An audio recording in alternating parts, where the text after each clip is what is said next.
আমার নাম শালিনী। বাসের অপেক্ষায় বসে থাকতে থাকতে আমার 2.5 থেকে 3 ঘণ্টা কেটে গিয়েছিল। আমার বুক কাঁপছিল।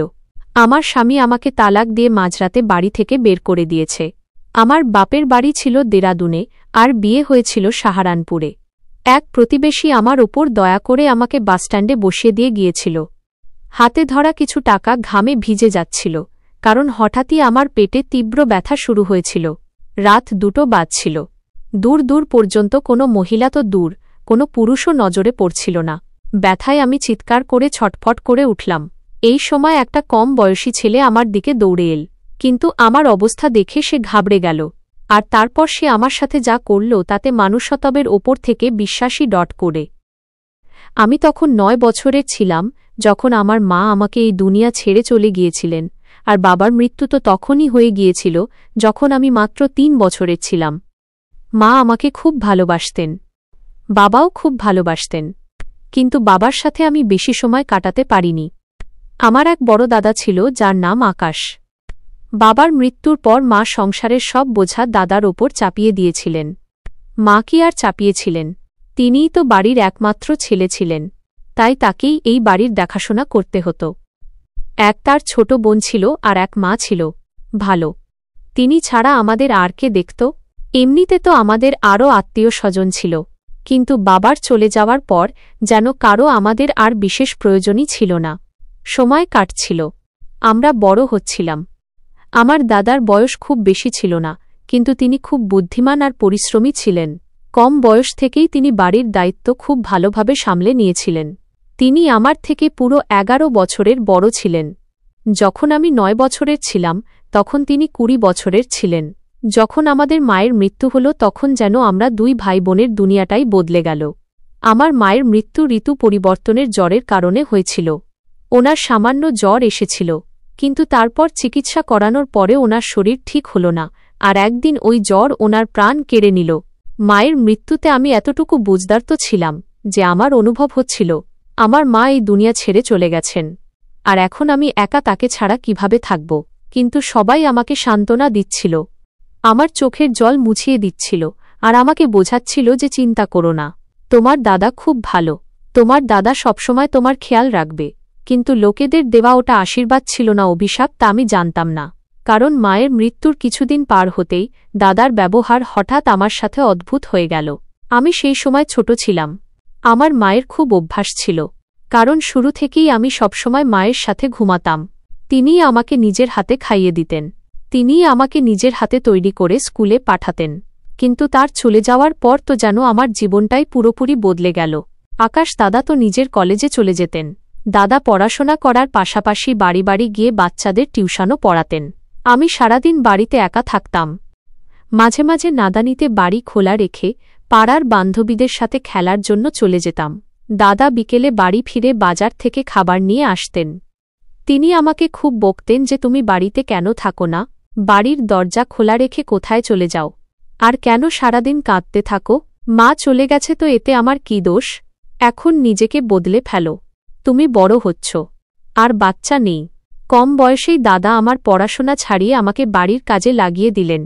ওনার আমার ওপর দয়া আসত না।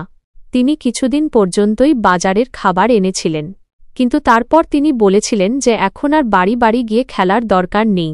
পাশের বাড়ির আন্টির সাথে আমি কথা বলে নিয়েছি। আমি ওনাকে বলে দিয়েছি যে তিনি তোমাকে এখানে এসে রান্না করা শিখিয়ে দেবেন। তাড়াতাড়ি রান্না করা শেখো আর নিজে বাড়িতে রান্না করো। আমি তোমার জন্য কতদিন বাজার থেকে খাবার আনব? কতদিন আমি বাজারের খাবারে নিজের পয়সা খরচ করতে থাকব? সময় কাটছিল, আর নিজের দাদার কথা অনুযায়ী আমি নিজেই রান্না করা শিখে নিয়েছিলাম।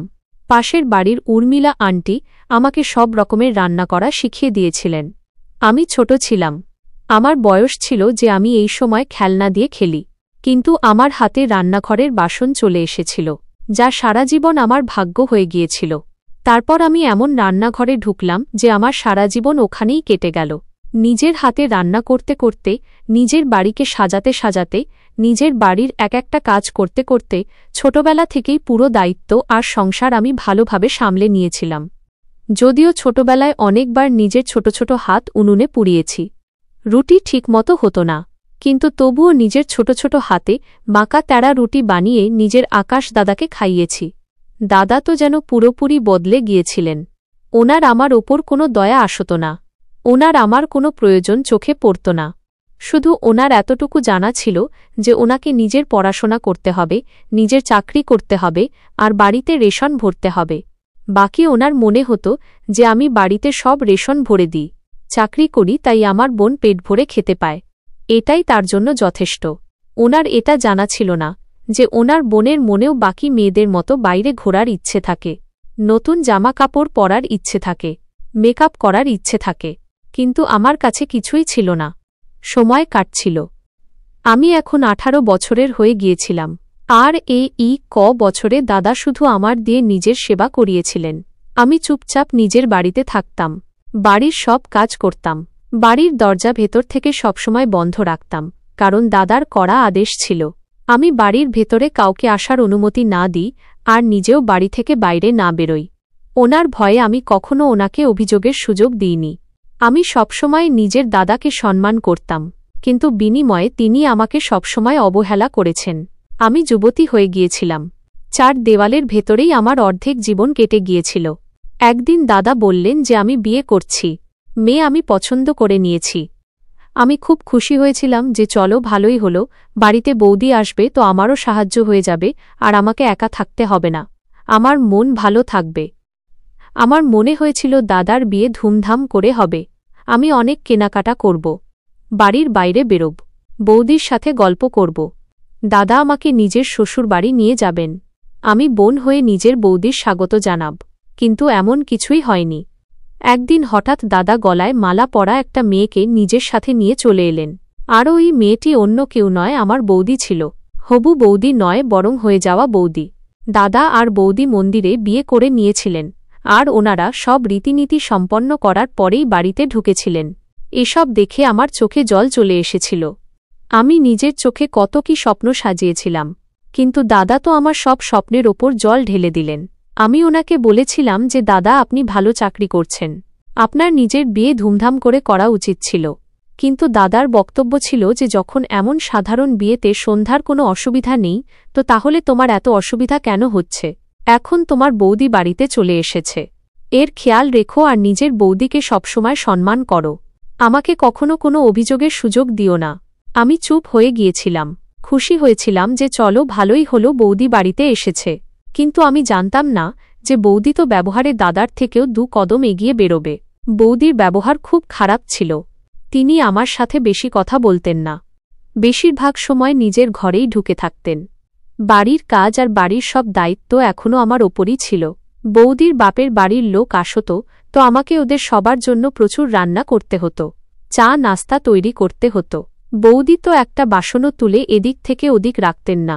আমি এই সব কাণ্ডকারখানায় খুব বিরক্ত হয়ে গিয়েছিলাম, কারণ আগে আমি একা থাকতাম। দাদা আর আমার জন্য সামান্য রান্না হতো, বাড়িতে বেশি কাজও থাকত না। কিন্তু যখন থেকে বৌদি বাড়িতে এসেছিলেন, প্রতি 2-3 দিন অন্তর ওনার বাপের বাড়ির লোক আমাদের বাড়ি আসতেই থাকত। বৌদি আমাকে নিজের বাপের বাড়ির লোকেদের সামনে খুব ছোট করতেন।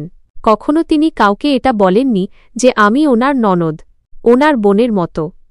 তিনি সবসময় এটাই বলতেন যে এটা আমার ননদ আর ননদ নয়, বরং এই বাড়ির কাজের মেয়ের মতো। আমার দাদার সবকিছু নজরে পড়ত, কিন্তু তবুও তিনি কিছু বলতেন না। একদিন তিতি বিরক্ত হয়ে আমি দাদাকে নালিশ করে দিয়েছিলাম। দাদা, আমার ওপর কাজের বোঝা অনেক বেড়ে গেছে, বৌদি তো কোনো কাজই করে না।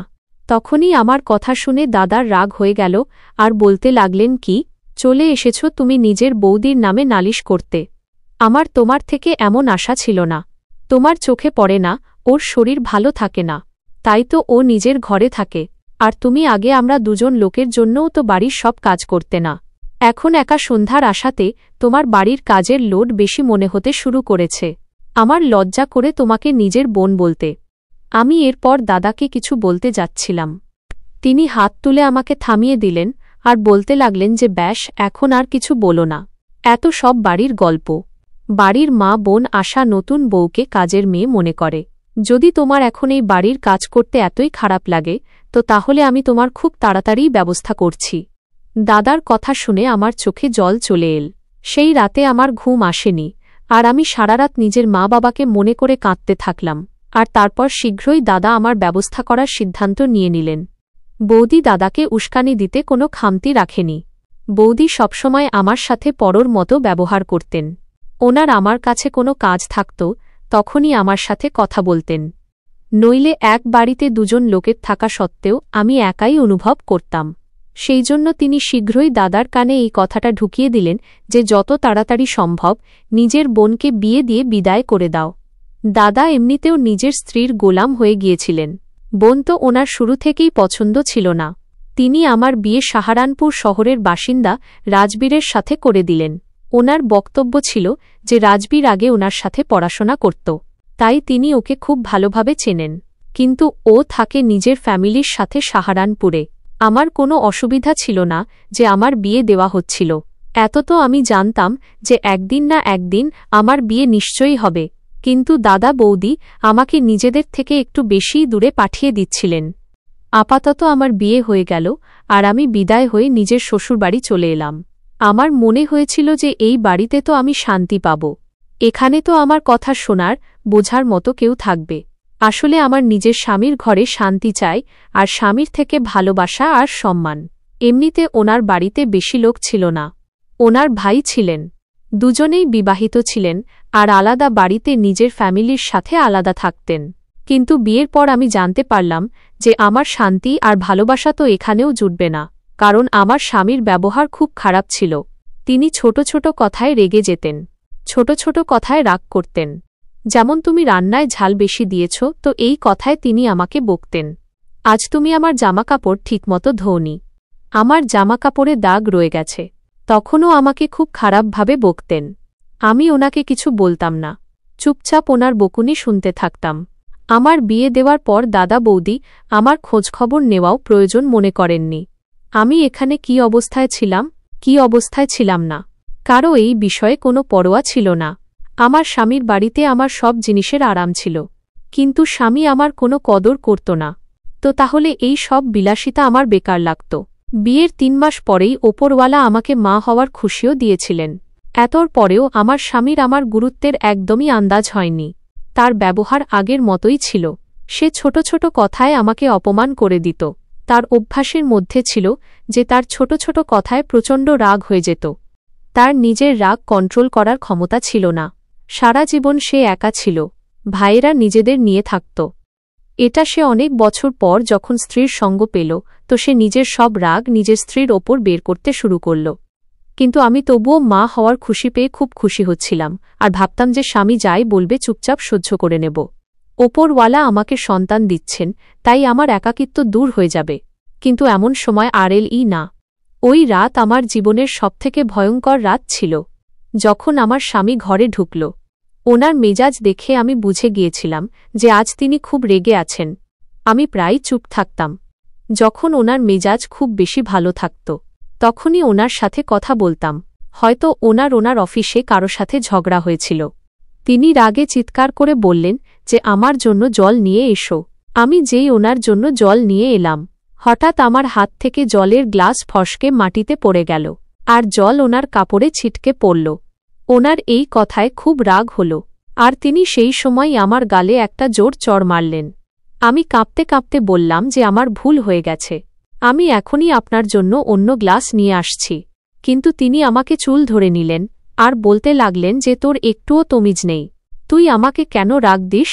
আমি ওনাকে বললাম যে আমার চুল ছেড়ে দিন, আমার লাগছে। তিনি আবার আমার মুখে একটা চড় মারলেন, আর এটা বলতে লাগলেন যে আমার সাথে মুখে মুখে তর্ক করিস। আমি বললাম যে না, আমি তো কিছুই বলছি না, আমাকে মাফ করে দিন। তখনই তিনি আমাকে মাটিতে ধাক্কা দিয়ে নিজের ব্যাগের দিকে হাত বাড়ালেন, আর কিছু কাগজ বের করে আমার মুখের ওপর ছুঁড়ে মারলেন। বলতে লাগলেন যে এই পেপারে সই করে দে, আমি তোকে তালাক দিচ্ছি। তার কথা শুনে যেন আমার জ্ঞানই হারিয়ে গিয়েছিল। আমি ফ্যালফ্যাল করে তার দিকে তাকিয়েছিলাম। আমি বললাম, আমি এমন কি করেছি যে আপনি আমাকে তালাক দিচ্ছেন? সে বলতে লাগল, তুই ১ নম্বরের মূর্খ আর অকর্মণ্য একটা মেয়ে।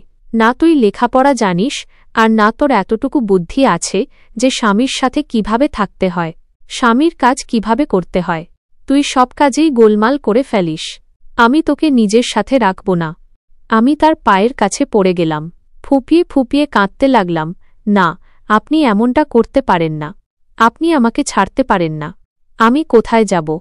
যদি আপনি আমাকে ছেড়ে দেন তো? সে বলল, ওখানেই যাবি যেখান থেকে এসেছিস, তোর ভাইয়ের বাড়িতে। তোর ভাই তোর মতো মূর্খ আর গাওয়ার মেয়েকে আমার ঘাড়ে চাপিয়ে দিয়েছে।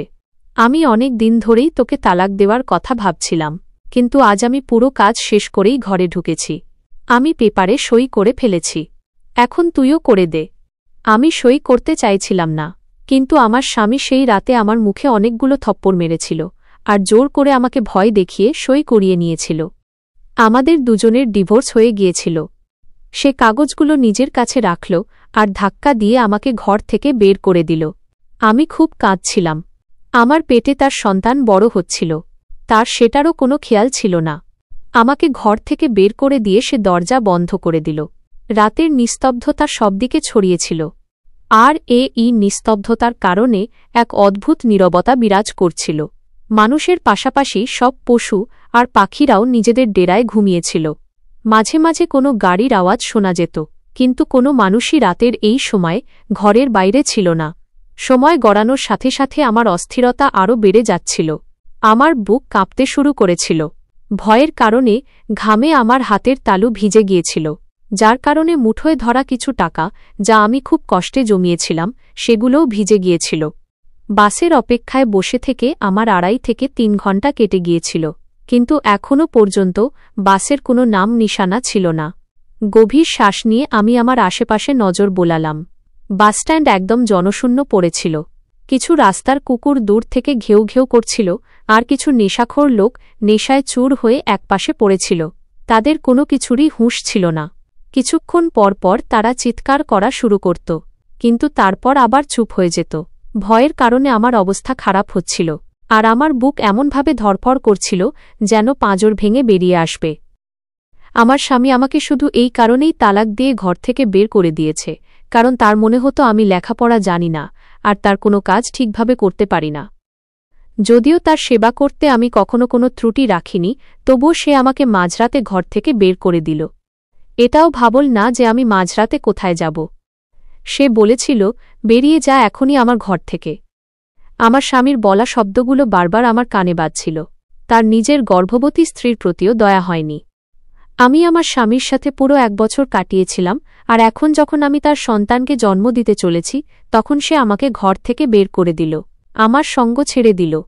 আমি তার কাছে অনেক মিনতি করেছিলাম, এমনকি আমি তার পা ও ধরেছিলাম, কিন্তু এসব সত্ত্বেও সে আমার ওপর দয়া করেনি, আর সে আমাকে রাতের অন্ধকারেই তালাক দিয়ে ঘর থেকে বের করে দিয়েছিল। সে আমার সাথে সাথে নিজের সন্তানের কথাও ভাবেনি, যে আমার গর্ভে বড় হচ্ছিল, আর রাতের অন্ধকারে দাঁড়ে দাঁড়ে ধাক্কা খাওয়ার জন্য সে আমাকে ঘর থেকে বের করে দিয়েছিল। আমার কোনো দোষ ছিল না, তবু আমার ক্ষমা চাওয়ারও তার ওপর কোনো প্রভাব পড়েনি। আমার বাপের বাড়ি ছিল দেরাদুনে, যেখানে শুধু বাসের মাধ্যমেই যাওয়া সম্ভব ছিল। আমার স্বামী আমার মুখের ওপরই দরজা বন্ধ করে দিয়েছিল। সে এতটুকু অনুভব করেনি যে আমি রাতের এই সময় কোথায় যাব, আর সে আমাকে বের করে রাস্তায় দাঁড় করিয়ে দিয়েছিল। এই সময় আমি নিজেকে খুব অসহায় মনে করছিলাম, কারণ আমার কিছুই মাথায় আসছিল না যে আমি কোথায় যাই। আমার বাপের বাড়ি যেহেতু অন্য শহরে ছিল, তাই সেখানে যাওয়ার জন্য আমার কাছে কিছুই ছিল না। আমার স্বামী ঘর থেকে বের করার সময় আমার হাতে কিছুই দেয়নি, আর আমি মাঝরাতে অসহায় অবস্থায় রাস্তায় দাঁড়িয়েছিলাম আর ফুঁপিয়ে ফুঁপিয়ে কাঁদছিলাম। গত 1 ঘণ্টা ধরে আমি রাস্তায় দাঁড়িয়ে এটাই ভাবছিলাম যে আমি রাতের বেলা কোথায় যাব, কারণ আমার কাছে আর কোনো ঠিকানা ছিল না। আমার স্বামী কখনো আমাকে ঘরের বাইরে পা রাখতে দেয়নি, যার কারণে এই শহর সম্পর্কেও আমার কিছুই জানা ছিল না যে আমি কোথায় যাই, আর আমি পাড়ার কাউকেই চিনতাম না। যেমন বন্দিজীবন আমার বাপের বাড়িতে নসিবে ছিল, তেমনি বন্দিজীবন আমি আমার শ্বশুর বাড়িতেও পেয়েছিলাম। এমন কেউ ছিল না যার কাছে আমি রাত কাটাতে পারি, কেউ আমার সাহায্য করতে পারে। আমি মাঝরাতে রাস্তায় দাঁড়িয়ে চোখের জল ফেলছিলাম, আর গত 1 ঘণ্টা ধরে দরজায় বসে কান্নাকাটি করছিলাম। সেই সময় এক প্রতিবেশী যে মাঝরাতে নিজের দোকান থেকে ফিরছিল, যখন সে আমাকে দেখল, তখন সে আমার অবস্থার ওপর দয়া করে আমাকে 800 টাকা দিয়েছিল, আর সে আমাকে বলেছিল, বোন, এই টাকাগুলো রাখো আর এখনই বাসস্ট্যান্ডে চলে যাও। সকাল পর্যন্ত তুমি কোনো না কোনো বাস পেয়ে যাবে, সেখান থেকে নিজের বাপের বাড়ি চলে যেও। সেই মুহূর্তটা আমার আজও মনে আছে, যখন আমি টলতে টলতে আর ভয়ে ঘামে ভিজে বাসস্ট্যান্ডে পৌঁছেছিলাম। আমি কখনো ঘরের বাইরে পা রাখিনি, কিন্তু জীবন আমার ওপর দয়া করেনি আর আমাকে রাতের অন্ধকারে একা চলতে বাধ্য করে দিয়েছিল। যদিও ভয়ের কারণে আমার শরীর ঘামে পুরোপুরি ভিজে গিয়েছিল, কিন্তু এসব সত্ত্বেও আমার ভয়ের কারণে শীত করছিল। কিন্তু আমার কাছে একটা ছোট ওড়না ছাড়া আর কিছুই ছিল না, আর সেই ওড়নাটাও আমার শরীর ঢাকার জন্য যথেষ্ট ছিল না। কেউ আমার শরীর একবার দেখলে আমার অবস্থাটা ভালোভাবে বুঝতে পারত। সারা রাস্তায় আমার এমন মনে হচ্ছিল যে কেউ আমার পিছু নিচ্ছে, কিন্তু আমি পেছনে ঘুরে দেখলে কাউকেই দেখতে পেতাম না। পুরো গলি আর রাস্তা ফাঁকা ছিল, সবদিকে অন্ধকার ছড়িয়েছিল। মাঝে মাঝে রাস্তার কুকুরের ডাক ছাড়া আর কিছুই শোনা যেত না। এদিক ওদিক ঘোরার পর, মাথায় জোর দেওয়ার পর আমার বাসস্ট্যান্ডের রাস্তা মনে পড়ে গিয়েছিল, কারণ প্রতিবেশী আমাকে বাসস্ট্যান্ডের ঠিকানা বলে দিয়েছিল। আর কিছুক্ষণ পরেই আমি বাসস্ট্যান্ডে উপস্থিত ছিলাম, কিন্তু সেখানে পুরোপুরি নিস্তব্ধতা ছড়িয়েছিল। চলতে চলতে যখন হঠাৎ আমার পেটে ব্যথা উঠল, আর সেই ব্যথা এতটাই তীব্র ছিল যে আমি পেট চেপে রাস্তায় বসে পড়েছিলাম, কিন্তু আমার সাহায্য করার মতো সেখানে কেউ ছিল না। আমি গত কয়েক ঘণ্টা ধরে হাঁটছিলাম, এই কারণে আমার গলা শুকিয়ে গিয়েছিল আর শ্বাস ফুলে গিয়েছিল। আমি আন্দাজ করতে পারছিলাম যে আমার সন্তানের জন্মের সময় ঘনিয়ে এসেছে, কারণ সময় গড়ানোর সাথে সাথে আমার পেটে ব্যথা বেড়েই চলেছিল, কিন্তু আমার সাহায্য করার মতো কেউ ছিল না। আমি একদম একা ছিলাম, কিন্তু তবুও আমি সাহস হারাইনি আর বাসস্ট্যান্ডে পৌঁছে গিয়েছিলাম। রাত ৩টে বাজতে চলেছিল, কিন্তু দূর দূর পর্যন্ত না কোনো মানুষ দেখা যাচ্ছিল আর না বাসের কোনো নাম নিশানা নজরে আসছিল। এখন কিছুক্ষণই সময় কেটেছিল যে ব্যথার যন্ত্রণা এই পর্যায়ে বেড়ে গিয়েছিল যে আরও একটি জোর চিৎকার আমার মুখ থেকে বেরিয়েছিল। আমার আওয়াজ এক নেশাখোরের চোখ খুলে দিয়েছিল। আমি বেঞ্চ থেকে পড়েই যাচ্ছিলাম যে সেই নেশাখোরটি দৌড়ে এসে আমাকে সামলেছিল। কিন্তু এই সময়ে আমি খুব ভয় পেয়ে গিয়েছিলাম যে পাছে লোক আমাকে দুশ্চরিত্র না ভাবে, কারণ মাঝরাতে একা একটি মেয়ের বাসস্ট্যান্ডে একা থাকা যে কাউকে সন্দেহে ফেলার জন্য যথেষ্ট ছিল। বাসস্ট্যান্ডেও অন্ধকার ছড়িয়েছিল, শুধু একটিই আলো জ্বলছিল, যা কখনো জ্বলছিল আর কখনো নিভছিল। কিন্তু আমার অবস্থা এতটাই খারাপ হয়ে গিয়েছিল যে আমার কোনো কিছুরই আর হুঁশ ছিল না। বোন, তুমি ঠিক আছো? সেই নেশাখোরটি ঘাবড়ে গিয়ে আমাকে জিজ্ঞেস করেছিল। আমি চোখ তুলে তার দিকে দেখলাম, কারণ সে রাতের এই সময়ে আমার সাহায্যকারী হিসেবে এসেছিল। সে প্রায় ২৭ থেকে ২৮ বছরের এক যুবক ছেলে ছিল, কিন্তু অতিরিক্ত নেশার কারণে তার গাল ভেতরে ঢুকে গিয়েছিল আর সে যৌবনেই হাড়ের কাঠামো হয়ে গিয়েছিল। তার চোখে আমার জন্য চিন্তা আর বিস্ময় পরিষ্কার দেখা যাচ্ছিল। তার জামাকাপড় ঘামে ভিজেছিল আর তাতে নোংরা জমেছিল, কারণ সে মাটিতেই ঘুমাচ্ছিল। এর কারণে তার চেহারা খুবই খারাপ ছিল। আমার বাচ্চা আর ব্যথার যন্ত্রণার কারণে আমার চোখের সামনে অন্ধকার নেমে এসেছিল আর আমি অসহায় হয়ে সেখানে পড়ে গিয়েছিলাম। আমাকে অজ্ঞান হতে দেখে সেই যুবক ছেলেটি ভয়ে পিছিয়ে গিয়েছিল। তার চোখে মুখে দ্বিধা পরিষ্কার দেখা যাচ্ছিল।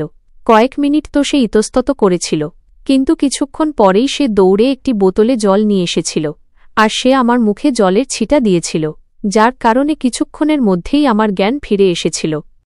আমাকে জ্ঞান ফিরতে দেখে সে কিছুটা পিছিয়ে গেল। সে ইতস্তত করে আমাকে সাহস দিয়েছিল, বোন, সাহস রাখো, সব ঠিক হয়ে যাবে। আমি ভেজা চোখে তার দিকে তাকিয়েছিলাম। সে আমার অবস্থা বুঝতে পেরেছিল আর কয়েক মিনিটের মধ্যেই সে নিজের এক বন্ধুকে ডেকে নিয়ে এসেছিল। প্রথমে তো তার বন্ধু অবাক হয়ে আমাকে দেখতে লাগল, কিন্তু শীঘ্রই সে পুরো পরিস্থিতি বুঝতে পারল। সেই অপরিচিত মানুষটি নিজের বন্ধুকে বলল, এই মহিলার অবস্থা খুব খারাপ হয়ে যাচ্ছে, একে হাসপাতালে নিয়ে যেতে হবে। কিন্তু রাতের এই সময় কোনো গাড়ি পাওয়া কঠিন ছিল। সময় গড়ানোর সাথে সাথে আমার ব্যথা আরও বেড়ে চলেছিল। আমি নিজেকে সামলানোর অনেক চেষ্টা করেছিলাম, কিন্তু ব্যথা সময়ের সাথে সাথে বেড়েই চলেছিল। যদিও আমি চিৎকার আটকানোর চেষ্টা করছিলাম, কিন্তু তা থামার নাম নিচ্ছিল না, কারণ আমার সন্তানের জন্মের সময় এখন কাছে চলে এসেছিল। তাই সেই ছেলেটি আমার কাছে এসেছিল আর সে আমাকে সান্ত্বনা দিয়ে বলেছিল, বোন, সাহস রাখো, আমি এখনই গাড়ি নিয়ে আসছি। তার যাওয়ার কিছুক্ষণই সময় কেটেছিল যে সে একটি লোডার ভ্যান রিক্সা নিয়ে চলে এসেছিল। যদিও সেই রিক্সাটি বেশ পুরনো ছিল, কিন্তু এসব সত্ত্বেও তা এই কঠিন সময়ে কাজে আসতে পারত। যা তার এক বন্ধুরই ছিল, যে সারাদিন এই রিকশা চালাত আর রাতে সেই টাকা দিয়ে নেশা করে ঘুমিয়ে পড়ত। সময় গড়ানোর সাথে সাথে আমার চোখের সামনে অন্ধকার নেমে আসছিল। সেই ছেলেটি নিজের এক সঙ্গীর সাহায্যে আমাকে রিকশায় তুলেছিল। আমার এই মুহূর্তে খুব লজ্জা লাগছিল, কিন্তু আমার কাছে আর কোনো উপায় ছিল না। লোডার রিকশা বেশ পুরনো হওয়ার কারণে বারবার থেমে যাচ্ছিল, কিন্তু সেই অপরিচিত মানুষটি ধাক্কা দিয়ে সেটি চালানোর চেষ্টা করছিল। পুরো রাস্তায় জায়গায় জায়গায় রাস্তা ভাঙা ছিল। এই কারণে সময় গড়ানোর সাথে সাথে আমার ব্যথা বাড়ছিল। আর রাস্তা খারাপ হওয়ার কারণে এবং বারবার ঝাঁকুনি লাগার কারণে আমার অবস্থা আগের চেয়েও বেশি খারাপ হয়ে গিয়েছিল। আমার জামাকাপড় যা আগেই আমার শরীর ঢাকার জন্য যথেষ্ট ছিল না, তা জায়গায় জায়গায় ছিঁড়ে গিয়েছিল।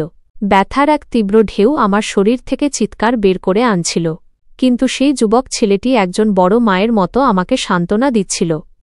যখনই আমার চোখ তার দিকে উঠছিল, তখন লজ্জায় আমার মন চাইছিল যে মাটি দুফাক হোক আর আমি তাতে মিশে যাই, কিন্তু সেই অপরিচিত ছেলেটি আমার সাহস বাড়িয়েই চলেছিল। যেই সময় আমার নিজের লোকের প্রয়োজন ছিল, সেই সময় আমি এক অপরিচিত মানুষের কাছে ছিলাম। যদিও আমার স্বামীর আমার এই অবস্থার ব্যাপারে সব জানা ছিল, কিন্তু তবুও না সে আমার ওপর দয়া করেছিল আর না নিজের সন্তানের ওপর, এবং আমাকে তালাক দিয়ে রাস্তায় দাঁড় করিয়ে দিয়েছিল। আমার বিগড়ে যাওয়া অবস্থা দেখে সেই যুবক ছেলেটি খুব ঘাবড়ে গিয়েছিল আর বারবার আমাকে সান্ত্বনা দিচ্ছিল। রাস্তা অনেক লম্বা ছিল, কারণ হাসপাতাল বাসস্ট্যান্ড থেকে বেশ দূরেই ছিল। এই কারণে সময় গড়ানোর সাথে সাথে ব্যথা খুব বেড়ে যাচ্ছিল। যখন রিকশা হাসপাতালের দরজায় এসে থামল, আমার চোখের সামনে একদম অন্ধকার নেমে এসেছিল আর আমি জ্ঞান হারিয়ে ফেলেছিলাম। ওরাই আমাকে রিকশা থেকে নামিয়ে স্ট্রেচারে তুলেছিল আর ওরা আমাকে নিয়ে ভেতরে দৌড়েছিল। যখন আমার জ্ঞান ফিরল, তখন আমি হাসপাতালের কেবিনে ছিলাম, যেখানে তীব্র আলো জ্বলছিল আর কানে নার্সদের দৌড়াদৌড়ির আওয়াজ শোনা যাচ্ছিল। আর যখন আমার নজর দরজায় পড়ল, তখন সেই যুবক ছেলেটি চিন্তিত অবস্থায় এদিক ওদিক ঘুরছিল, আর চিন্তার কারণে সে বারবার নিজের হাত ডলছিল। সিস্টার পেশেন্টের অবস্থা খুব খারাপ, এক নার্স আর এক নার্সকে বলেছিল আর তাড়াতাড়ি ডাক্তারকে ডাকার জন্য দৌড়ে গিয়েছিল। আমি অসহায়ভাবে সবকিছু দেখছিলাম, কারণ আমার মধ্যে সাহস একদম শেষ হয়ে গিয়েছিল। না আমার হাতে শক্তি বাকি ছিল আর না জিভে। আমি নিজেকে এই সময়ে খুব অসহায় মনে করছিলাম। সময় আমাকে এমন এক মোড়ে এনে দাঁড় করিয়ে দিয়েছিল, যেখানে আমি নিজেকে ভীষণ অসহায় অনুভব করছিলাম। আর আমি আমার জীবনের এত বড় সময়ে একদম একা ছিলাম, এবং আমার সাহায্য একজন যুবক মানুষ করছিল, যাকে আমি চিনিও না, আর না আমি তাকে কখনো দেখেছি। নার্স আমাকে একটি ইনজেকশন দিয়েছিল আর এক স্বস্তি আমার শরীরে দৌড়ে গিয়েছিল। এখন কিছু মুহূর্তই কেটেছিল যে একটি জোর চিৎকার আমার মুখ থেকে বেরিয়েছিল, আর আমার এমন মনে হচ্ছিল যেন আমার শরীরের সব হাড় ভেঙে গেছে। কিছুক্ষণ পরেই ডাক্তারবাবু চলে এসেছিলেন। তিনি একজন যুবক ডাক্তার ছিলেন। তিনি আমার চেক আপ করলেন আর নার্সকে নির্দেশ দিলেন যে অপারেশন করতে হবে, কারণ কেস খুব সিরিয়াস। আমার সাথে আর কেউ ছিল না, এই কারণে আমার সন্তানের বাবার জায়গায় সেই ছেলেটিই সই করে দিয়েছিল। সেই ছেলেটির আমার ওপর অনেক ঋণ ছিল। ব্যথার কারণে আমার শরীরে অস্থিরতা বাড়ছিল, আর কিছুক্ষণ পরেই অপারেশন শুরু হয়ে গিয়েছিল। এবং যখন আমার জ্ঞান ফিরল, তখন ডাক্তার একটি ছোট্ট পরী আমার হাতে তুলে দিয়েছিলেন। সে খুব সুন্দর ছিল। তাকে দেখে আমি সঙ্গে সঙ্গে কাঁদতে লাগলাম, কারণ সে খুব সুন্দর ছিল। কিন্তু এসব সত্ত্বেও সে এক খারাপ ভাগ্য নিয়ে জন্মেছিল। এখন আমার মেয়েই আমার জীবন ছিল আর আমার আশা ছিল। যখন আমি তাকে বুকে জড়িয়ে ধরেছিলাম, তখন আমার মনে হয়েছিল যেন আমার সমস্ত ক্লান্তি দূর হয়ে গেছে। কিছুক্ষণ পরেই দরজা খুলে সেই যুবক ছেলেটি ভেতরে এল। সেই সময় আমার খুব লজ্জা ও সংকোচ হচ্ছিল। সেও কিছুটা ইতস্তত করে ভেতরে প্রবেশ করল, কিন্তু তার দৃষ্টি ছিল নত। ভেতরে আসার পর সে আমার স্বাস্থ্যের খোঁজ নিল। তার চোখে মুখে দুশ্চিন্তা স্পষ্ট দেখা যাচ্ছিল। সে একজন অপরিচিত হয়েও আমার জন্য চিন্তিত ছিল, কিন্তু যার আজ এই সময় আমার পাশে থাকার কথা ছিল, সে কিছুই জানত না। সেই অপরিচিত মানুষটির জন্য আমার মুখ দিয়ে তৎক্ষণাৎ প্রার্থনা বেরিয়ে আসছিল, কারণ সে আমার সেই সময় অনেক সাহায্য করেছিল, যখন সাহায্য করার মতো কেউ ছিল না। আমি মনে মনে তার জন্য প্রার্থনা করলাম, উপরওয়ালা তোমার ভালো কাজের ফল তোমাকে অবশ্যই দেবেন। কিন্তু সেই ছেলেটি শুধু মুচকি হাসল, কিছুক্ষণ পরেই নার্স এসে বিলটা তার হাতে ধরিয়ে দিল, আর সে পকেট থেকে টাকা বের করে সেই বিল মিটিয়ে দিল। আমি অবাক হয়ে সব দেখছিলাম। আমি তাকে জিজ্ঞেস করলাম, ভাইয়া, আপনি এসব কেন করছেন? তখন সঙ্গে সঙ্গে সে আমার দিকে তাকাল। সে কিছু মুহূর্ত চুপ করে রইল এবং তারপর কোনো উত্তর না দিয়েই বাইরে বেরিয়ে গেল। আমি খুব অবাক হয়েছিলাম, কারণ সে আমার এবং আমার মেয়ের জন্য একজন মসিহা বা দেবদূত হিসেবে প্রমাণিত হয়েছিল, আর আমি তার এই ঋণ সারা জীবনেও শোধ করতে পারব না। সময় গড়ানোর সাথে সাথে আমার দুশ্চিন্তা বাড়ছিল, কারণ আমি বুঝতে পারছিলাম না যে আমার মেয়ের এখন কি হবে। কিন্তু আমি ভুলে গিয়েছিলাম যে ভগবান আমাকে মেয়ে দিয়েছেন, তিনিই আমার মেয়ের ভাগ্যও গড়ে দেবেন। হাসপাতালে আমি 2 দিন কাটিয়ে দিলাম, কিন্তু সেই যুবক ছেলেটি এক মুহূর্তের জন্য আমার চোখের আড়াল হল না। সে নিজের নাম মনোজ বলেছিল। সে আমার খুব খেয়াল রাখছিল এবং না বলা সত্ত্বেও আমার সব প্রয়োজন মেটাচ্ছিল। এমনকি সে আমার মেয়ের খেয়ালও রাখছিল। সে রোজ আসত, ওষুধ আনত এবং মাঝে মাঝে আমার মেয়ের জন্য দুধ আর আমার জন্য ফলও নিয়ে আসত। সে না চাইতেই আমার সব প্রয়োজনের খেয়াল রাখছিল। হয়তো উপরওয়ালা তাকে আমার সাহায্যের জন্যই পাঠিয়েছিলেন।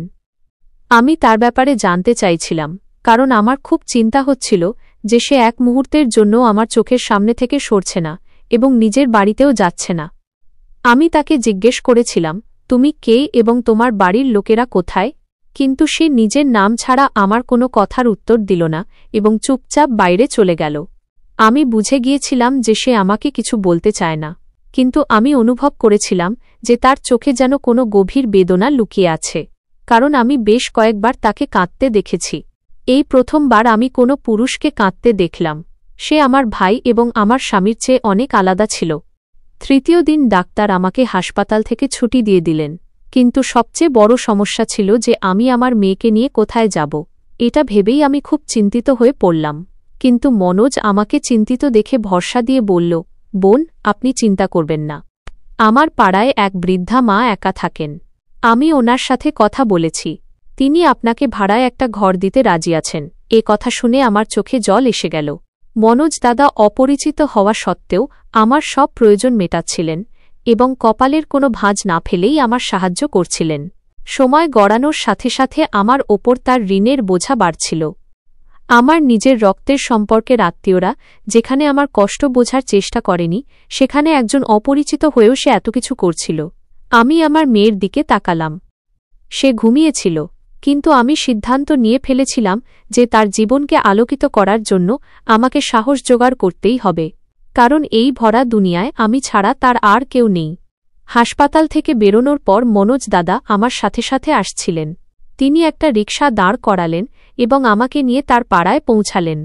রিকশাটা যেখানে থামল, আমার সামনে ছিল একটা পুরনো গলি, কাঁচা বাড়ি, দেওয়ালে জমে থাকা নোংরা, ভাঙাচোরা জানলা আর ধুলোমাখা শিশুরা এখানে সেখানে দৌড়াদৌড়ি করছে। মনোজ দাদা আমাকে নিয়ে একটা পুরনো দরজার সামনে পৌঁছালেন। তার সাথে থাকায় আমি নিজেকে খুব সুরক্ষিত মনে করছিলাম। দরজাটা ভাঙা ছিল, তাই তিনি আমাকে নিয়ে ভেতরে ঢুকলেন। সেখানে এক বৃদ্ধা মহিলা খাটিয়ায় বসেছিলেন। তার মুখে ছিল বয়সের বলিরেখা এবং তিনি খুব কষ্ট করে উঠছিলেন। নমস্কার মা, মনোজ দাদা ঝুঁকে তার আশীর্বাদ নিলেন। তিনি তাদের দেখে ওঠার চেষ্টা করছিলেন, কিন্তু মনোজ দাদা তাকে উঠতে বারণ করলেন। মা, ইনিই কি সেই বৌরানী? ওই বৃদ্ধা আমাকে দেখে প্রশ্ন করলেন। ওই মহিলার মুখ থেকে এই শব্দ শুনে আমি হতভম্ব হয়ে গিয়েছিলাম, কারণ তিনি আমাকে মনোজের স্ত্রী ভাবছিলেন। আমি কিছু বলতে যাচ্ছিলাম, কিন্তু মনোজ দাদা আমাকে ওসব কিছু করতে বারণ করলেন। ওই মাজি আমাকে আপাদমস্তক দেখলেন। লজ্জায় আমার চোখ নত হয়ে গেল। চলো, ভেতরে এসো। অনেকক্ষণ পর ওই মহিলা উত্তর দিলেন। তিনি আমাকে নিয়ে একটা ঘরে ঢুকলেন। ঘরটা কাঁচা এবং জায়গায় জায়গায় পলেস্তারা খসে গেছে, কিন্তু এত কিছুর পরেও এই ঘরের প্রতিটি জিনিস খুব সুন্দর ও পরিপাটি করে রাখা ছিল। এই বৃদ্ধা মহিলার ব্যবহার আমার সাথে খুব ভালো ছিল। ঘরে একটা পুরনো খাটিয়া এবং একটা পুরনো সিন্দুক ছিল, কিন্তু আমার কাছে ওই ঘরটা কোনো রাজপ্রাসাদের চেয়ে কম ছিল না। সেখানে খুব শান্তি ছিল। আমি কাঁপা কাঁপা গলায় বললাম, মা, আমি আমার মেয়ের সাথে শান্তিতে জীবন কাটাতে চাই। এসব শুনে তিনি আমাকে বুকে জড়িয়ে ধরলেন এবং পরদিন তিনি আমাকে নিয়ে কিছুটা দূরে একটা বড় বাড়িতে নিয়ে গেলেন। সেখানে আমার রান্না বান্না ও বাসন মাজার কাজ জুটল। ওই বাড়ির মহিলা আমাকে বেশ ভালো টাকা দিতে রাজি ছিলেন। আর পরদিন থেকেই আবার এক কঠোর পরিশ্রমী জীবনের শুরু হল। আমি আমার মেয়েকে ওই বৃদ্ধা মায়ের কাছে রেখে কাজে যেতাম, যিনি আমার মতোই তার খেয়াল রাখতেন। আমি সারাদিন নিজেকে কাজে ব্যস্ত রাখতাম, যাতে আমার মেয়ের কোনো জিনিসের অভাব না হয়। কিন্তু মানুষের কোনো জ্বর তবুও আমার পিছু ছাড়েনি। ফেরার পথে কিছু বখাটে ছেলে আমাকে দেখে সিটি বাজাত, কিন্তু এত কিছুর পরেও আমি কাজ করা ছাড়িনি, কারণ এখন আমার ওপর নিজের সাথে সাথে বাচ্চারও দায়িত্ব ছিল। ওই বৃদ্ধা মা আমার আসার কারণে খুব খুশি ছিলেন, কারণ আমি তাকে অনেকটাই সাহারা দিয়েছিলাম। আমি ঘরের সব কাজ করতাম, আর তিনি আমার মেয়েকে সামলাতেন। মনোজ দাদা মাঝে মধ্যে আসতেন। এক সন্ধ্যায় আমি ক্লান্ত হয়ে কাজ থেকে ফিরছিলাম, তখন দরজায় একটা খাম পড়ে থাকতে দেখলাম। তাতে কিছু শব্দ লেখা ছিল। সেই শব্দগুলো পরে আমার পায়ের তলা থেকে মাটি সরে গেল।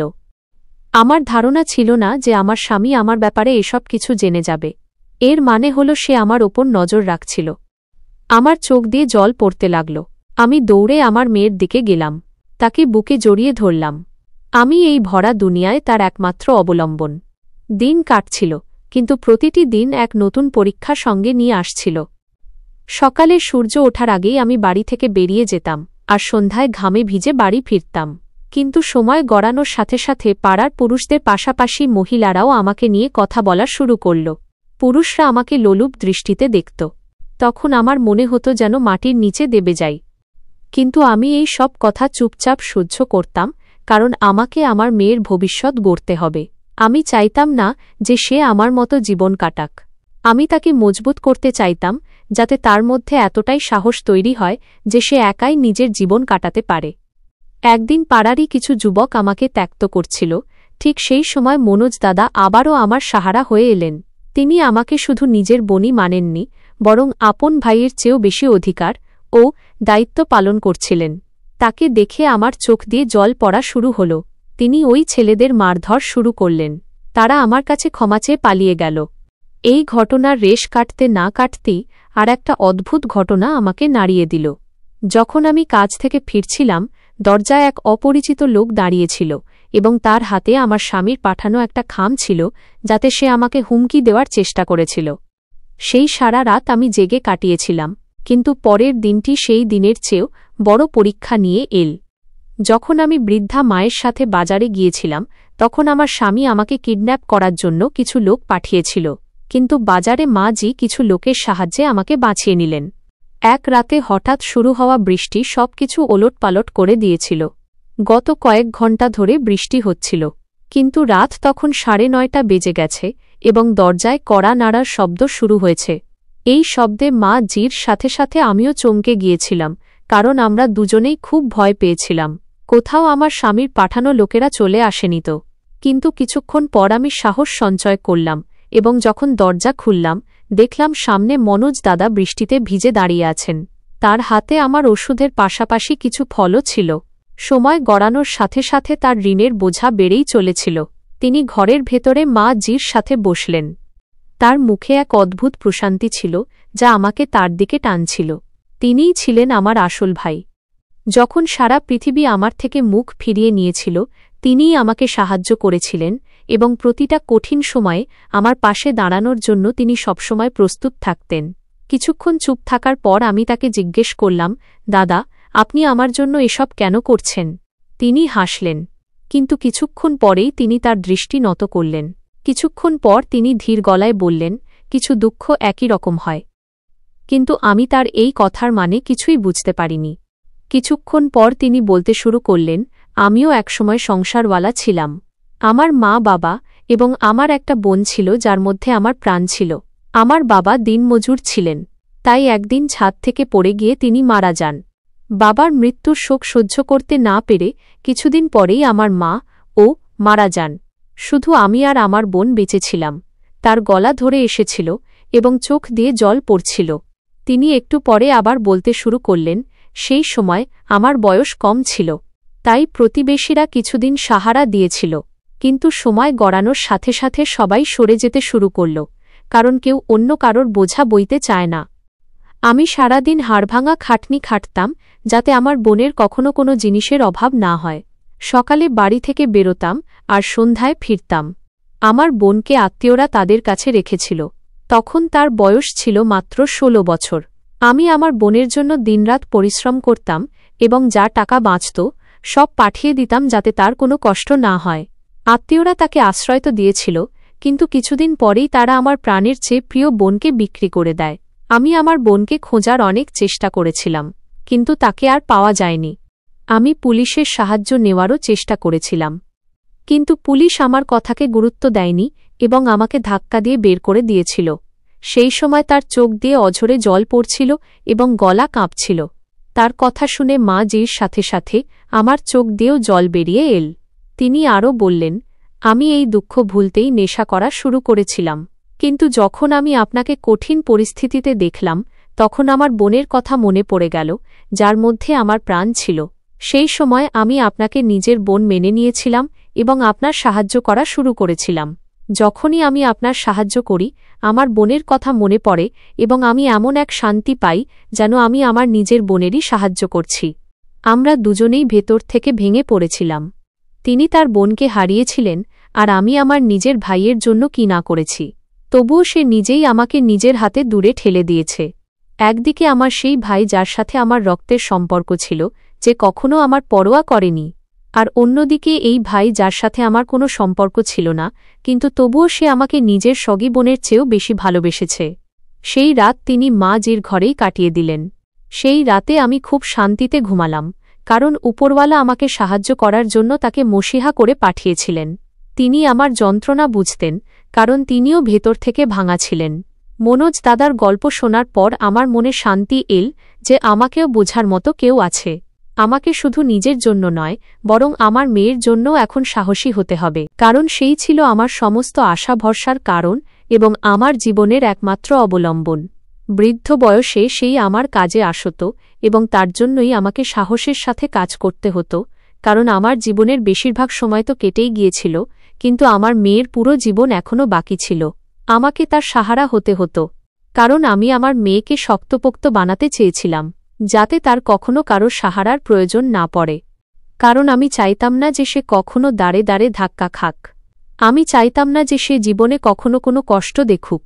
আমি তাকে এতটাই মজবুত করতে চেয়েছিলাম যাতে সে বড় থেকে বড় বিপদেরও একাই মোকাবিলা করতে পারে, যাতে কোনো পশুদের মতো মানুষ তার জীবন নষ্ট না করতে পারে।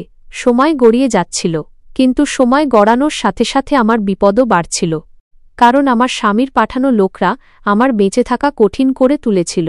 তারা আমাকে বিরক্ত করার কোনো সুযোগই হাতছাড়া করত না। আমি তাদের থেকে বাঁচার এবং পালানোর অনেক চেষ্টা করতাম, কিন্তু এত কিছুর পরেও তারা কোনো না কোনো সুযোগ পেয়েই যেত আমাকে বিরক্ত করার।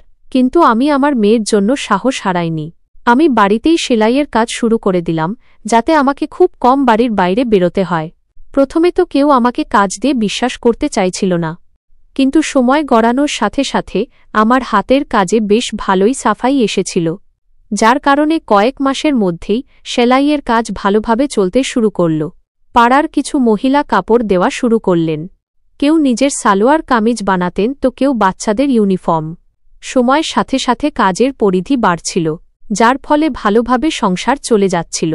পরিশ্রম করে নিজের পায়ে দাঁড়াতে পারছিলাম। মনোজ দাদা মাঝে মধ্যে খোঁজ নিতে আসতেন, কিন্তু যখনই তিনি আসতেন তার দৃষ্টি সবসময় নিচু থাকত এবং তিনি সবসময় নিজের সীমার মধ্যে থাকতেন। তিনি কখনো নিজের সীমা অতিক্রম করার চেষ্টা করেননি। তার এই ব্যবহারটাই আমার খুব ভালো লাগত। সময়ের সাথে সাথে আমার চোখে তার সম্মান আরও বেড়ে গেল। তিনি আমার সাথে সাথে আমার মেয়েরও খুব খেয়াল রাখতেন এবং তার সব প্রয়োজন সময়ে মেটানোর চেষ্টা করতেন। তিনি খুবই ভদ্র মানুষ ছিলেন।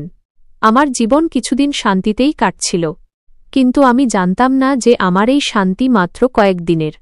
একদিন গলির মোড়ে দুজন লোক দাঁড়িয়েছিল। তাদের নজর বারবার মা জির বাড়ির দিকে যাচ্ছিল। তারা আমার স্বামীরই পাঠানো লোক ছিল, যারা আমার ওপর নজর রাখার জন্য এসেছিল, এবং কয়েকদিনের মধ্যেই আমার স্বামী নিজেও চলে এল। তার হাবভাব আগের চেয়ে অনেক বেশি ভয়ঙ্কর ছিল, আর পরদিন সে তার লোকলস্কর নিয়ে মা জির বাড়িতে হাজির হল। সে প্রচণ্ড রেগেছিল। তার চোখে সেই একই অহংকার আর বিষ মাখানো ছিল। তার সাথে তার দুজন গুন্ডাও ছিল যারা হাসছিল। তাদের দেখে আমি চুপ হয়ে গিয়েছিলাম, কিন্তু আমি জানতাম যে তারা খুব তাড়াতাড়ি আমাকে খুঁজে বের করবে। আর সেটাই হল। ওই লোকটা আমাকে হিঁচড়ে বাইরে নিয়ে এল। তোর এখনও শান্তি হয়নি? আমি সাহস করে সেই লোকটাকে রাজবীরকে জিজ্ঞেস করলাম যে একসময় আমার স্বামী ছিল, কিন্তু ভয়ে আমার পা কাঁপছিল এবং আমি আমার মেয়েকে শক্ত করে ধরে রেখেছিলাম, পাছে সে আমার মেয়েকে আমার থেকে কেড়ে নিয়ে যায়। কিন্তু আমার কথা শুনে সে জোর করে আমার চুলগুলো নিজের হাতে মুঠি করে ধরল। আমি আমার চুল ছাড়ানোর অনেক চেষ্টা করলাম, কিন্তু আমি সফল হতে পারলাম না এবং কিছুক্ষণ পর অনেক ভয় দেখিয়ে এবং আবার ফিরে আসার হুমকি দিয়ে সে চলে গেল। সে কিছু লোকের সাহায্যে পুরো পাড়ায় এই গুজব ছড়িয়ে দিল যে আমি একজন চরিত্রহীন মহিলা। পাড়ার লোকেদের মনে চাপা সন্দেহ আবার মাথাচাড়া দিয়ে উঠল এবং তাদের সন্দেহে আমার স্বামী আরও নুন ছিটিয়ে দিল। তার চেষ্টা ছিল যাতে পাড়ার লোকেরা আমাকে বাড়ি থেকে বের করে দেয় এবং আমি যাতে পথে পথে ধাক্কা খেয়ে বেড়াই। সে পুরো পাড়ায় রটিয়ে দিয়েছিল যে আমি একজন বাজে মেয়ে এবং আমি নিজের সম্মানের সাথে সাথে পাড়ার মেয়েদের সম্মানও নষ্ট করে দেব, যার কারণে পাড়ার লোকেরা অদ্ভুত নজরে আমাকে দেখতে শুরু করল। আর একদিন তো এমন এক ঘটনা ঘটল যা আমাকে একদম নাড়িয়ে দিল। পাড়ার লোকেরা পাড়ায় হওয়া চুরির অপবাদ আমার ওপর চাপিয়ে দিল। যদিও আমি এই চুরির ব্যাপারে কিছুই জানতাম না, কিন্তু পরদিন পুলিশ আমাকে গ্রেফতার করতে চলে এল এবং পাড়ার লোকেরা আমার ওপর চুরির সাথে সাথে চরিত্রহীন হওয়ারও অভিযোগ লাগাল। সকাল সকাল পুলিশকে নিজের বাড়িতে দেখে আমার পায়ের তলা থেকে মাটি সরে গেল। আমি নির্দোষ, আমি কিছু করিনি। আমি অনেকবার তাদের বোঝানোর চেষ্টা করলাম, কিন্তু তারা আমার কথা বিশ্বাস করতে একদমই রাজি ছিল না। পাড়ার লোকেরা চুপচাপ তামাশা দেখছিল, কেউ আমাকে বাঁচানোর চেষ্টা করেনি, এমনকি কেউ আমার হয়ে একটা শব্দও উচ্চারণ করেনি। আর পুলিশ আমার থেকে আমার মেয়েকেও কেড়ে নিল এবং আমার মেয়েকে তারা আমার স্বামীর হাতে তুলে দিল, কারণ আমার স্বামী এটাই চেয়েছিল এবং এই উদ্দেশ্যেই সে আমাকে বারবার বিরক্ত করছিল। মনোজ দাদা যখন এই খবর পেলেন তিনি সঙ্গে সঙ্গে থানায় চলে এলেন, কিন্তু পুলিশ তার কোনো কথাই শুনতে চাইল না, এমনকি তাকেও হুমকি দেওয়া হচ্ছিল। কয়েকদিন পর মামলা আদালতে উঠল, কিন্তু খুব শীঘ্রই সিসিটিভি ক্যামেরার মাধ্যমে সত্যিটা সবার সামনে চলে এল। চুরি অন্য কেউ করেছিল। আদালত আমার স্বামীকে শাস্তি দিয়ে কিছুদিন জেলের সাজা শোনাল এবং আমার মেয়েকে আমার হাতে তুলে দিল। আদালত যখন নিজের রায় শোনাল তখন তার অবস্থা রাগে খুব খারাপ হয়ে গেল। সে রাগে ঘামছিল। আদালত থেকে বেরিয়েই সে আমাকে হুমকি দিল, এখন তো তোকে আদালত বাঁচিয়ে দিল, কিন্তু এসব সত্ত্বেও আমি তোকে জ্যান্ত ছাড়ব না। আমি আমার মেয়েকে তোর থেকে কেড়ে নেবই। আমি পুরো আত্মবিশ্বাসের সাথে তাকে জবাব দিলাম, ভয় দেখাও, আমাকে যতটা ভয় দেখাতে পারো দেখাও। আমি আর সেই মহিলা নেই যে তোমাকে ভয় পাব। আমি রুখে দাঁড়িয়ে তোমার মোকাবিলা করব। পুলিশ তাকে শাস্তি দেওয়ার জন্য নিয়ে গেল। আমি তার সামনে শক্ত হয়ে দাঁড়িয়ে রইলাম, কিন্তু এত কিছুর পরেও আমি ভেতর থেকে খুব ভয় পেয়েছিলাম। একজন নারী যতই শক্তিশালী হোক না কেন, স্বামীর সামনে সে কখনো জিততে পারে না। কিন্তু প্রতিটি কঠিন সময় মনোজ দাদা আমার সাথেই ছিলেন। তিনি একজন ভাইয়ের দায়িত্ব পালন করেছিলেন। যে কোনো বিপদের মোকাবিলা করার জন্য তিনি আমার সাথে থাকতেন। তিনি শুধু আমার পাতানো দাদাই ছিলেন না, বরং তিনি আমার আপন ভাইয়ের চেয়েও বেশি পাশে দাঁড়িয়েছিলেন। আমার নিজের দাদার তো খবরই ছিল না যে তার বোনের সাথে কত কী হয়ে গেছে। হয়তো তিনি খবর পেলেও আমার কোনো সাহায্য করতেন না, কিন্তু উপরওয়ালা আমাকে তার থেকেও ভালো ভাই হিসেবে মনোজ দাদাকে দিয়েছিলেন। আদালত আমার স্বামীকে আমার ও আমার মেয়ের খরচের জন্য প্রতি মাসে ৬,০০০ টাকা দেওয়ার নির্দেশ দিল। আমি খুব খুশি ছিলাম, কিন্তু এসব সত্ত্বেও আমি পরিশ্রম করা ছাড়িনি। আমি সেলাইয়ের কাজ ছাড়িনি। সময় গড়িয়ে গেল এবং আমার মেয়ে ৪ বছরের হয়ে গেল। আমি মনোজ দাদার সাহায্যে কাপড়ের ব্যবসা শুরু করলাম, কারণ আমি যত তাড়াতাড়ি সম্ভব নিজের পায়ে দাঁড়াতে চাইছিলাম। আমি চাইতাম না যে আমার সাথে সাথে আমার মেয়েও দাঁড়ে দাঁড়ে ধাক্কা খাক। দেখতে দেখতে আমার ব্যবসা এতটাই বেড়ে গেল যে সবাই দেখে অবাক হয়ে গেল। একদিন হঠাৎ মাজির শরীর খুব খারাপ হয়ে গেল। যদিও আমি তাকে হাসপাতালেও নিয়ে গিয়েছিলাম, কিন্তু হাসপাতালে পৌঁছানোর আগেই তিনি এই পৃথিবী ছেড়ে চলে গেলেন। মাজির মৃত্যু আমাকে খুব খারাপভাবে নাড়িয়ে দিয়েছিল। আমি ওনার বাড়িতেই থাকতাম। ওনার ভাড়ার টাকা মনোজ দাদাই দিতেন। কঠিন সময় তিনিই আমার সাহারা ছিলেন এবং ওনার কারণেই আমি সাহস পেয়েছিলাম। আমার অনুপস্থিতিতে তিনিই আমার মেয়ের খেয়াল রাখতেন। কিন্তু মা জির হঠাৎ মৃত্যু মানুষের নজরকে আর একটা কারণ দিয়ে দিল। লোকে কথা বানানো শুরু করে দিল। লোকের কথার হাত থেকে বাঁচার জন্যই মনোজ দাদা বললেন, তোমার জন্য একটা খুব ভালো সম্বন্ধ আছে। আমি তোমার বিয়ে দিতে চাই। আমি তাকে মানাও করেছিলাম, কিন্তু তিনি বললেন তোমার একজন সঙ্গীর প্রয়োজন। ওই ছেলেটি খুব ভালো, আমার বন্ধু, আমার মতো নেশা করে না। শুধু তার প্রথম স্ত্রী মারা গেছে। তার কাছেও একটা ছোট মেয়ে আছে। তারও মায়ের প্রয়োজন, যেমন তোমার মেয়ের বাবার প্রয়োজন। তাই আমি চাই সে তোমার মেয়ের বাবা হয়ে এবং তুমি তার মেয়ের মা হয়ে ভালোবাসা দাও। মনোজ দাদা আমাকে অনেক বুঝিয়েছিলেন, যার কারণে আমি এই সম্বন্ধ মেনে নিয়েছিলাম এবং কয়েক দিনের মধ্যে তিনি আমার বিয়ে ভাই হয়ে নয় বরং বাবা হয়ে দিয়েছিলেন। যেই মানুষটার সাথে আমার বিয়ে হয়েছিল তিনি সত্যিই খুব ভালো ছিলেন। তার মেয়েটি খুব মিষ্টি ছিল। যদিও আমার মেয়ের থেকে বড় ছিল, কিন্তু এখন আমার কাছে একটা নয় বরং দুটো মেয়ে ছিল। আমি তার মেয়েকে খুব ভালোবাসতাম আর সে আমার মেয়েকে খুব ভালোবাসত। এভাবে দুই মেয়েই বাবা মায়ের ভালোবাসা পেয়ে গেল এবং আমি একজন ভালো জীবনসঙ্গী পেলাম। আমি আমার জীবনে খুব খুশি এবং দুই মেয়েরই ভালোভাবে লালন পালন করছি। আমি আমার নতুন জীবনে খুশি ছিলাম, কিন্তু একটা কথা আমার মনে সবসময় খচখচ করত।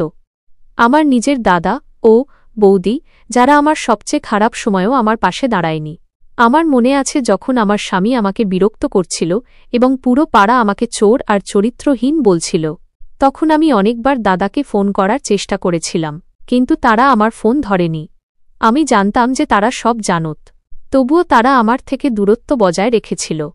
হয়তো তারা ভাবত যে আমি তাদের পরিবারের সম্মানে দাগ লাগিয়ে দেব। এই কথাটা আমার মনে খুব কষ্ট দিত, কিন্তু আমি এটা আমার ভেতরেই চেপে রেখেছিলাম। একদিন আমি আমার কাপড়ের দোকানে বসেছিলাম। তখন আমার ফোনে একটা অজানা নম্বর থেকে কল এল। আমি ফোন তুললাম। ওপাশ থেকে আমার দাদার গলার আওয়াজ এল। বহু বছর পর তার গলা শুনে আমি চমকে গেলাম। হ্যালো, আমি আকাশ দাদা বলছি। তিনি ইতস্তত করে বললেন, হ্যাঁ দাদা। আমি বললাম, আমি জানি তুই আমার ওপর রেগে আছিস। তিনি বললেন, এবং তুই ঠিকই আছিস। আমি তোকে খুব একা ছেড়ে দিয়েছিলাম, কিন্তু আমি খুব লজ্জিত। আমি তাকে জিজ্ঞেস করলাম কি হয়েছে। তিনি জানালেন যে তার চাকরি চলে গেছে এবং তার আর্থিক অবস্থা খুব খারাপ হয়ে গেছে। বৌদির শরীরও ভালো থাকে না এবং তাদের ছেলের একটা বড় হাসপাতালে চিকিৎসার প্রয়োজন। তাদের টাকার খুব দরকার ছিল। আমার মনে এক মুহূর্তের জন্য রাগ হল যে এত বছর পর তাদের আমার কথা মনে পড়ল কেন, শুধু টাকার জন্য। কিন্তু তারপর আমার মনোজ দাদার কথা মনে পড়ল। তিনি সবসময় শিখিয়েছিলেন যে বিপদে পড়া মানুষের সাহায্য করা উচিত। আমি আমার দাদাকে ডেকে পাঠালাম এবং তাদের পূর্ণ সম্মান দিলাম। তাদের দেখে আমার একটু খারাপও লাগল। তাদের আগের মতো দেখাচ্ছিল না। তাদের চোখ বিষণ্ণ এবং ক্লান্ত ছিল। পরদিন আমি আমার স্বামীর সাথে কথা বললাম। তিনি আমাকে জিজ্ঞেস করলেন যে আমি কি করতে চাই। আমি তাকে সব খুলে বললাম। তখন তিনি বললেন, তুমি যা সিদ্ধান্ত নেবে আমি তোমার সাথে আছি। আমি আমার দাদাকে বললাম, দাদা, আমি তোমাকে টাকা তো দিতে পারব না, কিন্তু আমি তোমাকে সাহায্য করতে পারি। আমি আমার দাদাকে আমার কাপড়ের ব্যবসায় যুক্ত করে নিলাম। আমি তাকে আমার দোকানের জন্য কাপড় কেনা এবং বেচার দায়িত্ব দিলাম। আমি তাদের বোঝালাম যে পরিশ্রম করেই মানুষ নিজের জীবন বদলাতে পারে। শুরুতে তাদের একটু সংকোচ হচ্ছিল, কিন্তু যখন তারা কাজ শুরু করল তখন তাদের খুব ভালো লাগল। তিনি এবং বৌদি মিলে আমাকে অনেক সাহায্য করলেন। ধীরে ধীরে আমাদের সম্পর্কও ভালো হতে লাগল। কয়েক মাসের মধ্যেই আমাদের কাজ আরও বেড়ে গেল।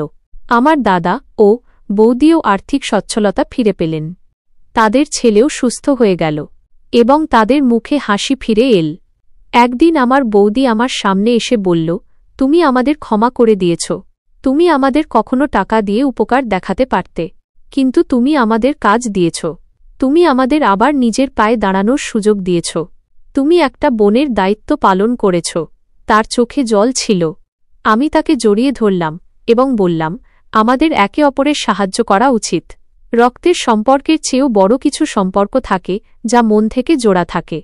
আমি মনোজ দাদার দিকে তাকালাম, যিনি হাসছিলেন। তিনি আমার জন্য যা কিছু করেছেন আমি কখনো ভুলতে পারব না। আমার জীবন আমাকে একটা খুব বড় শিক্ষা দিয়েছে।